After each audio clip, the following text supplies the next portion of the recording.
جماعت دوم ننھی چونٹی۔ کسی جگہ بہت سی چونٹیاں رہتی تھیں۔ وہ روزانہ خوراک جمع کرنے کے لیے اپنے گھروں سے نکلتی تھیں۔ ان میں ایک ننھی چونٹی بھی تھی جو ہر روز اپنی بوڑھی ماں کے ساتھ خوراک جمع کرنے جاتی تھی۔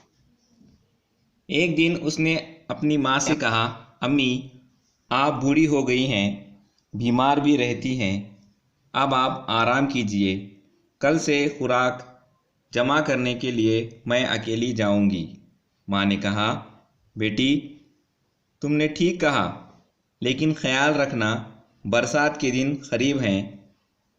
بارش شروع ہونے سے پہلے ہمیں زیادہ سے زیادہ خوراک جمع کر لینی چاہیے۔ بارش میں باہر نکلنا بہت مشکل ہوتا ہے۔